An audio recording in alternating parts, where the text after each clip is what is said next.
The Ryan Jesperson Show, weekday mornings at 9 on 630 CHED. Have you been paying attention to this story? The story of morning prayers at a school just outside Edmonton, just northwest of Edmonton in St. Albert, Sturgeon Heights School. It's a K-9 school. A letter going out to parents just a short time ago asking them whether or not they would want their child, the student, placed in a room at the beginning of the morning where the Lord's Prayer will be recited, or where the Lord's Prayer will not be recited. Now, to be clear, this is not a Catholic school. This is not a faith-based school. This is a public school, and not every parent is thrilled about how this is being handled. We're grateful that Terry Jewell, the board chair of the Sturgeon Public School Division, has agreed to join us. Terry, good morning. Good morning. How did this come about? My understanding is that over the years, the Lord's Prayer was a thing, and then it was canceled back about 8 years ago after parents spoke out, and now it's being brought back again. Can you bring us up to speed on the reasoning behind it? Yeah, that's not quite what happened. It's been going since the early 70s, was never canceled. It was changed about 8 years ago. Instead of reading it over the intercom system into the whole school, we changed it so that the parents would say yes or no to my child reciting the Lord's Prayer at the beginning of the day. If it was yes, you go to that room. If it's no, you go to that room. And we're talking 2 to 3 minutes, and that's it. Okay. So what's the reasoning behind it? The reasoning behind it is, the best thing is we have a policy, and I'll read it, just the first part because it goes forever, but the first part is the board believes that our schools have a role in helping children develop emotionally, intellectually, physically, morally, and spiritually. And so from the spiritual point of view, we say the Lord's Prayer at Sturgeon Heights. We have a Logos program in 2 different schools. We've recently signed a partnership with the Edmonton Islamic Academy to help them with program support. Muslim students pray in our large high school because they asked, and we said yes. Part of our policy would say yes because of spirituality. And then, of course, there's the whole truth and reconciliation point, which the spirituality part of smudging, pipe ceremonies, the whole thing around how do you work towards the Indigenous people's point of view, that's a big part of their religion. So I'm often entertained by the notion that there can't be spirituality/religion in public schools. I don't know where it says that. Yeah, no, and I'm inclined to suggest that I think that there should be education around spirituality in public schools. But are you saying that you would be open, or that administrators at Sturgeon Heights School would be open to a daily smudging ceremony and to hosting or facilitating Muslim prayers through the day, as well as Hebrew prayers, as well as prayers for people from all different faith backgrounds? Well, within reason, I don't know what they would want to do. I just know that when the places where it's occurring is because folks have asked for it.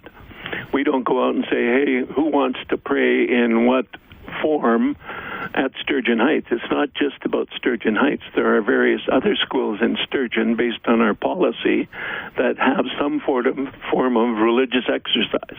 And so it's not just a Sturgeon Heights thing. Sturgeon Heights parents a majority of them want to say the Lord's Prayer, and part of our one of our unwritten policies is that we like to pay attention to our parents. Sure. So how have parents made this statement? Was there some sort of a poll or some sort of a form that was sent to parents to indicate their support for the Lord's Prayer or not? On numerous occasions. And what has the response looked like? The last one I'm aware of was about 78% yes at Sturgeon Heights. So this is people that have decided to respond to the poll. 78% of them at Sturgeon Heights, parents have said they want to see the Lord's Prayer recited. Right, and they demonstrate that by sending their kids to where they say the Lord's Prayer, and it's grades 1 to 6. Right. So this is this, I mean, has the school board received any legal advice on other forms of prayer? I mean, has the school board looked into, I mean, we talked about smudging or Muslim prayers or whatever. I mean, there could be 100 different examples based on people's faith backgrounds or spiritual or religious beliefs. Is the school board looking into the viability or the realistic nature of implementing other forms of spiritual expression? We've already done that when, once upon a time, about 9 years ago, a fellow called Luke Feven appeared, and we went through a whole portion of talking to the parents, talking to Luke, and at the end of it all, after probably 6 months, when we redeveloped the policy and went from the speaker to the rooms, we discovered, or we agreed with Luke that we would agree to disagree on his point that there will be no religion of any kind in a public school. And I go back to my earlier point. I'm not aware of where it says we can't do that. And did we consult lawyers? Yes. And what advice did you get back from your lawyers? Well, there's it's really simple. There's three things, and it says that as long as you operate within the provisions of legislation, including it's now the Education Act of 2019, used to be the School Act, of course, and the School Ordinance of the Northwest Territories of 1901 and the Alberta Act of 1905, as long as you operate within the umbrella of that, away you go. Yeah. This is an interesting one, I suppose, as well, in the context, the fact that two different Canadian courts found that this practice denies non-Christian students, that those that would be not into praying, basically, their charter rights. And I think it's a fair question to ask why a public school board would voluntarily choose to adopt the policy. Like, it may not be a question of can you say we have the mandate from the parents, 78% of respondents want this, but more a question of should you. Is this, and I'm going to get to some comments on our text line here in just a moment, is this something that a public board should be implementing? Yeah, because I'm going to keep pounding away at the same thought. We don't believe that public boards don't get to partake in morally and spiritually or moral and spiritual endeavors. And the funny thing is that that's what the rules say we can do, and we're following the rules. Right, but Terry, you know as well as I do. This is you're planting your flag denominationally. You're planting your flag with. Not true. Of course you are, with a certain religion. We're not. Of course you are. You're mistaken. So you're telling me that denominationally, but denominationally how? I don't get the connection between Muslim, Christian, and Indigenous. So you believe that a Buddhist student, a Muslim student, a Jewish student, an agnostic student, and an Indigenous student would all feel the same connection to the Lord's Prayer? No. That a Christian, of course they would. Of course not.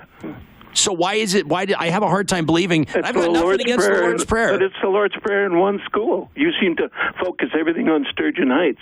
We have numerous other schools that are doing other things. The parents in that school choose to do that. That's the form that they want to take. And we believe in parents' rights. Yeah, but this is a public school with public funds. Well, every school that's teaching religion in Alberta, with the exception of the private schools, gets full funding. Public education is not, we are a public school, but all of the schools in Alberta are publicly funded. So to say that other schools that are saying prayers, it's okay, they're public. There's no difference in how the funding works. Are you to be clear? Are you talking about like a private Christian school leading prayers versus this public school leading prayers? I think that's apples and oranges. I'm talking about a Catholic school doing prayers. Well, I'm talking about us. That's a ridiculous comparison. No, it isn't. Of course it is. No, if you were to become informed on what's in all of the acts, then you would understand that we all have the same rights to do what we want to do. And we're exercising our rights because our parents have asked us to. All right, Terry Jewell, I appreciate your availability. Terry's the board chair at Sturgeon Public School. If I were to become informed, that's an interesting thing to say to somebody. Let's get to the text line to 630. Listener says, teach theology then. Let children experience all religion, decide for themselves. Or is that too common sense? Another says freedom, this is out of Lac La Biche, freedom from religion just as important as freedom of religion, keep it out of public schools. Another says any prayer does not. You should see this. This is remarkable in the text. This is aside from people that with the lazy criticism calling me anti-Christian, a guy that, anyway, Shall I rattle through my educational CV for a second so you guys can shut up once and for all on that? Preschool to grade 9, Glenmore Christian Academy, private school. Grade 10 to 12, Henry Wisewood High School, public school. First year of college, Cape and Ray Theological School in England, diploma in theology. Undergraduate degree, Bachelor of Arts, Trinity Western University, private faith-based university. Completed my education at the University of Calgary and then St. Polytechnic, a public school. Don't call me anti-Christian. That's one of the dumbest things I've ever heard in my life. The fact of the matter is, public opinion suggests, per our text line and common sense, that specific faith-affiliated prayer should not have a role, or should not have a place in public school. You want to sing O Canada? Sing O Canada.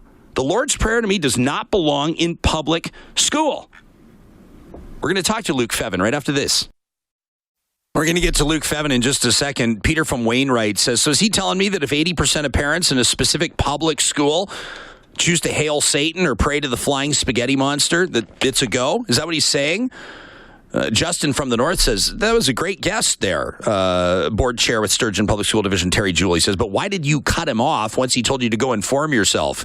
He says, this is a great topic. I can't wait to hear the public's feedback. First of all, I didn't cut him off. I had to end the interview. I was going overtime. Luke Fevin sitting here. We had want to give equal amount of time to equal voices. Yeah, he sure annoyed me by implying that I'm misinformed or underinformed, but the interview was 3 minutes overtime anyway. Rob says there's a big difference between education and indoctrination, and it's a shame that many defend the second as though it's equal to the first. Brad says, just me personally, my spirituality never had anything to do with school. Public school should ditch any religious practice. If people want to have it, go find a private or religious school of your choosing. Out of Edmonton, public schools need to remain secular. It's one thing to teach religion. It's another thing to impose Protestant values on students. Another says, sounds like this guy should be running a Christian school, not a public school. Out of Edmonton, I'm a Christian. This sounds like a waste of time and another way to make minority students feel like outsiders. And I would also hardly call reciting the same prayer every day a spiritual experience. Big L says, you want to teach religion? Go right ahead. He says, but that's not what this is. You're reciting Christian prayers. That's unacceptable. Victor M says, Jespo parents should not have a say. I don't know about this. Well, whatever. I guess in principle, Victor says parents shouldn't have a say in their kids' religious or spiritual beliefs. Kids should be allowed to do their own research when they're old enough to decide what they want to believe. There should be safe spaces for kids to practice any religion they want in a school, but it's not our job or our mandate as parents or administrators to tell kids what to believe. Another says, any prayer does not belong in schools. I'm 50 years old, a lifelong atheist. I remember being extremely uncomfortable in elementary school when the prayer was recited. Keep your superstitions out of the classroom. And another says this is unacceptable. What about the choice by those who are not religious? This is an infringement on their rights. They can practice religion at home. Religion does not have a place in schools. And if you think I'm cherry-picking certain texts to fit a narrative, I'm not. There's like 3 messages, all of them, by the way, deplorably rude, defending Christian prayer in public school. But there is an overwhelming statement from Ched Nation, and you've just heard it. Luke Fevin, good morning. Good morning, Ryan. Luke from A Pupil, and obviously one that's oft quoted in this story in the headlines. You just heard that interview with Terry Jewell. Just curious for your thoughts on what he argued. Well, you know, I've heard this for the last 8 or 9 years. I mean, let's remember that this issue started because a public school was making every student pray every morning, and they didn't tell the parents that they were doing it. And then when parents, and there were parents before me and after me, when parents said, we want our child exempt from saying the prayer every morning, the school refused. That's how this started. I also want to correct the chair. I wish he wouldn't go around telling the public what my position is. I'll tell the public what my position is on things. I'm not against religion in public schools in various guises.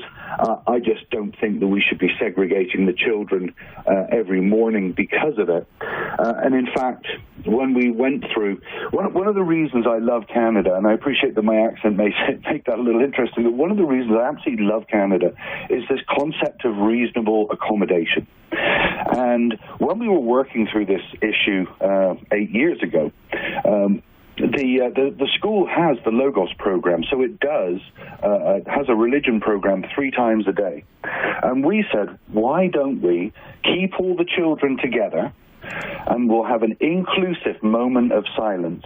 Lord's Prayer takes about 20 seconds, so let's make it long enough that people that want to pray can pray, and they can pray to whoever they want to pray to. And 3 days a week, the Christians can pray in their program. But that wasn't good enough.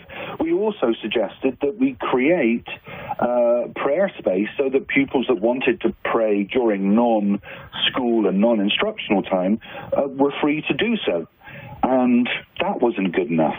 And we also suggested, because apparently it was about values and things, and so we said, let's create a school mantra. That will be inclusive. We'll create a mantra with all the values that we all share, and we'll say that every morning. And that wasn't good enough. So this actually smacks to me of a group of privileged people that still want to maintain primacy. And I just want to add, I keep hearing this freedom of religion, or there's a charter right to do this. If they really were concerned about rights and charter rights, 2 courts at the end of the 80s ruled on doing exactly this. And what they said was segregating the children, only doing the Lord's Prayer. It denied the non-Christian and non-prayers their charter rights on 3 counts. It forced families and children to self-identify their religion, which when you go to public school, you shouldn't have to be or coerced into doing that. It stigmatized the non-prayers, and it was coercive. It forced people or coerced children into praying. And most of Canada stopped doing it because of that. But there's this little loophole from 1901, and so what we hear is we have a right to do this thing. Well, maybe, but this thing is optional. It's voluntary. You're voluntarily choosing to do something that you know denies the charter rights of your friends, of your neighbors. Why on earth would you do that in a public school? Luke, I got to go, but I appreciate your voice on this. Thank you. Thanks for your time. You can follow Luke on Twitter at According to Luke. That's the number 2, According to Luke. I'm going to end this for now with this on the text line out of Fallher, Alberta. Great show, Jespo. Please remind your audience and your guests that most non-Christians do have the same morals. The Ryan Jesperson Show, weekday mornings at 9 on 630 CHED.